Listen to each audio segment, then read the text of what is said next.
I took 7 grams 3 times. And I had this shamanic experience.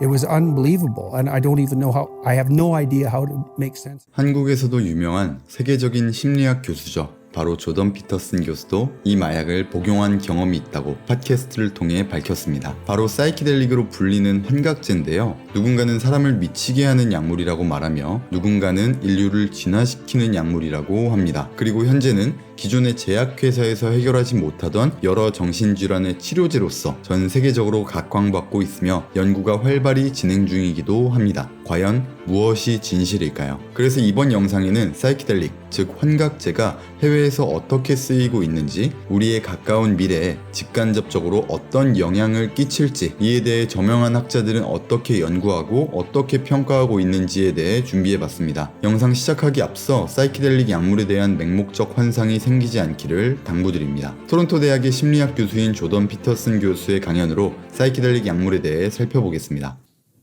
So the mystical experience produced by psilocybin is rated by people as the most profound, among the most profound experience of their life, as life-changing. It produces permanent personality transformations. 85% success in smoking cessation with a single dose. We don't understand how it can be that occurs, but it's nicely documented by Griffith's team. 1 year after a psilocybin dose, a single psilocybin dose, profound enough to induce a mystical experience, the trait openness of the participants had increased 1 standard deviation, which is a tremendous amount. And so it looked like 1 dose produced a permanent neurological and psychological transformation. The effects of psilocybin were studied in 51 cancer patients with life-threatening diagnosis and symptoms of depression and or anxiety. I cannot imagine how they got this through an ethics committee. It's just, we're going to take people who have uncertain diagnosis of cancer that are potentially life-threatening and we're going to give them psychedelics. It's like, but they did it. And I think it's a testament to Griffith's stature as a researcher that was allowable. High-dose psilocybin produced large decreases in clinician and self-related measures of depressed mood and anxiety, along with increases in quality of life, life meaning and optimism, and decreases in death anxiety. And an optimistic one, I think, although a difficult one. At 6-month follow-up, these changes were sustained, with about 80% of participants continuing to show clinically significant decreases in depressed mood and anxiety. Stephen Ross, commenting about this, he was a co-investigator, said, "It is simply unprecedented in psychiatry that a single dose of a medicine produces these kinds of dramatic and enduring results." Right, which means we have no idea why this happens. Today, my guest is Dr. Robin Carhart-Harris. Dr. Carhart-Harris is a distinguished professor of neurology and psychiatry at the University of California, San Francisco. He is one of the leading researchers in the field of psychedelics and how they change neural circuitry in the brain. His laboratory is also responsible for carrying out various clinical trials, some of which have demonstrated that appropriate dosages of psilocybin can alleviate major depression in more than 67% of people that take the drug. But again, are incredibly impressive, in upwards of, as I understand it, 60% or more people getting relief from depression. Yeah, 70, yeah. 70%, incredible, especially when compared to the typical antidepressant treatments and so on. So the therapeutic team can treat you to a point, and then it becomes what you might call practice. In a similar way that meditation is a practice. It's something that you have to keep up, and if it slips, then things could slip.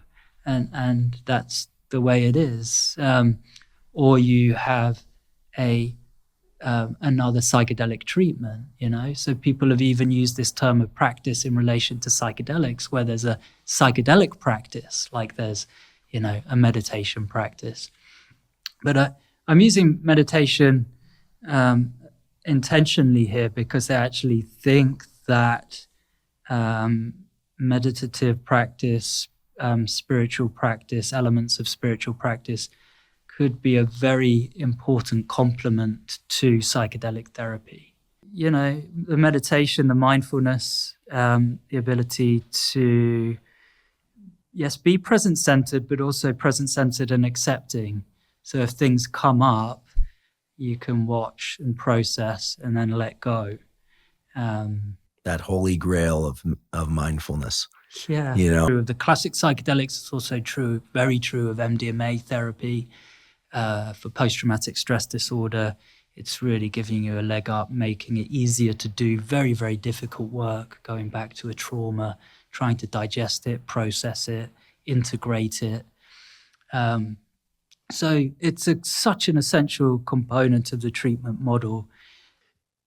Psychedelics seem to give people access to that better version of self, which is remarkable. What's also remarkable, it's perhaps worth pointing out, is that 5 years ago, I never would have been comfortable having this conversation. I would have been afraid to lose my job. Stanford Magazine this week just published an entire issue about psychedelics with how ketamine works, MDMA, psilocybin, with the appropriate cautionary notes in there. But clearly times are changing. A close juxtaposition of meditation and kind of behavioral approaches to self-directed state change and psychedelics. Meditation kind of made it through the hatch. I mean, there were some years where it was considered kind of counterculture, woo, magic carpet, weirdo stuff by Western science. But now, I mean, there are probably tens of thousands, is not an overstatement, of quality studies exploring how meditation can provide advantages for the mind and even for mental health. And psychedelics are now catching up, but they used to be close cousins in the cultural framework. But the problem was, I think, psychedelics were viewed as making people crazy. And university professors lost their jobs for having discussions like the one that you and I are having right now. And some people went to jail, but mostly people either left academic institutions or lost their jobs. Whereas now these are some of these studies of the sort that you are doing and that are taking place at Stanford and Hopkins and elsewhere are some of the greatest magnetic pull for philanthropy for universities.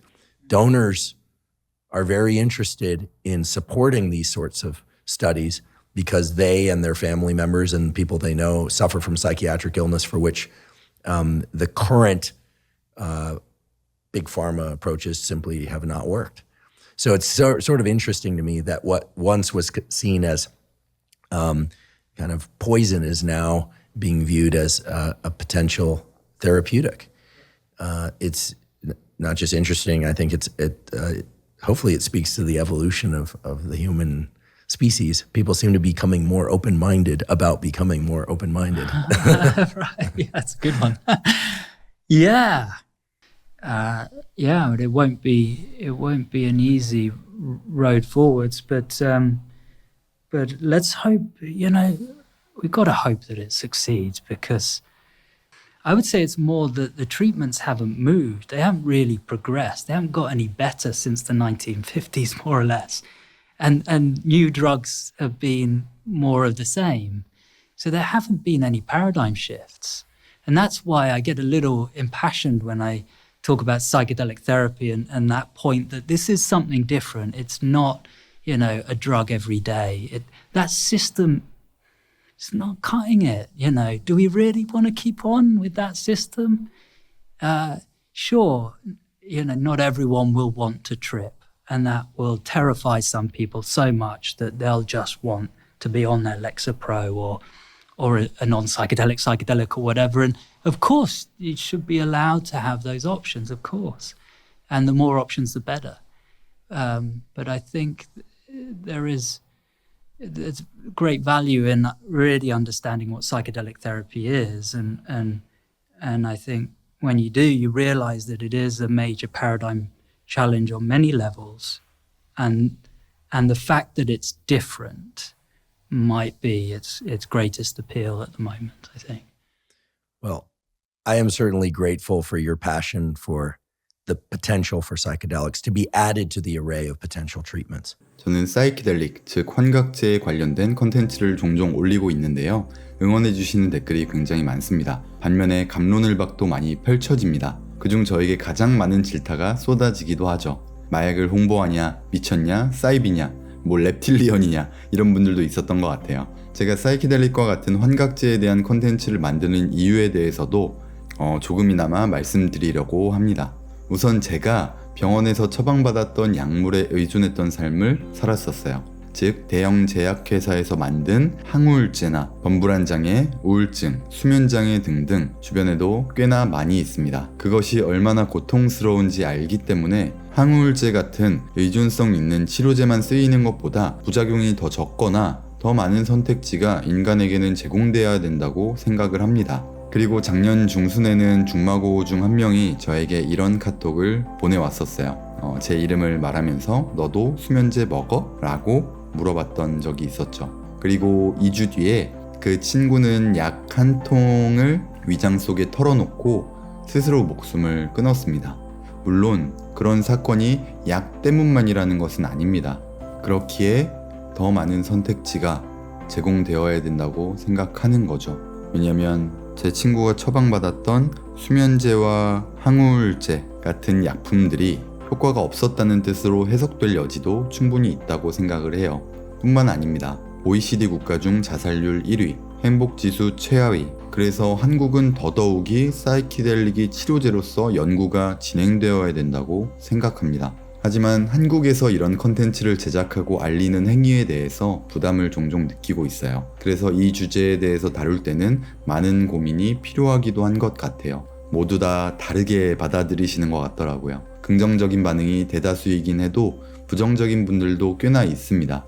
물론 제가 내용을 전하는 데 부족함이 있기 때문이기도 하겠죠. 한국처럼 개방적이지 않은 사회에서 이런 사이키델릭과 같은 물질을 알린다는 것은 결코 쉬운 일은 아닌 것 같아요. 그럼에도 불구하고 저는 제 작은 한마디라도 누군가에게는 닿았으면 좋겠다라고 생각을 합니다. 저나 여러분의 가족이 될 수도, 그리고 얼마 전 극단적인 선택을 했던 제 친구와 같이 도움이 필요한 누군가에게는 닿아야 된다고 말입니다. 우리와 관련이 없다고 해도 어디선가 고통받고 있는 그 누군가를 위해서는 꼭 꺼내야 될 말이라고 생각을 해요. 제 컨텐츠가 오해를 불러일으킬 수 있다는 생각은 늘 갖고 있습니다. 그래서 비판은 잘 수렴해야겠죠. 하지만 누구라도 얘기하지 않거나 행동하지 않는다면 아무것도 달라지지 않을 겁니다. 영상을 보시는 분들께서 사이키델릭 약물을 접해라라는 의미가 결코 아닙니다. 이 물질을 수면 위로 끄집어내고 싶은 거예요. 누군가에게 사이키델릭 물질들에 대한 약간의 인식이라도 생겨난다면 언젠가는 한국에서도 통제된 환경이 조성되고 치료제로서 쓰일 날이 오지 않을까 하는 그런 희망 때문입니다. 그래서 욕먹더라도 영상을 제작하고 있는 겁니다. 제가 좀 부족한 언변으로 여러분께 소개해드려서 오해를 사는 경우가 좀 종종 있긴 하지만요. 그래도 한국에 꼭 필요한 물질일 수 있다, 그런 가능성의 한 차원에서 모쪼록 진심이 전달되었길 바랍니다. 그럼 영상 봐주셔서 감사합니다. 헤드버스였습니다.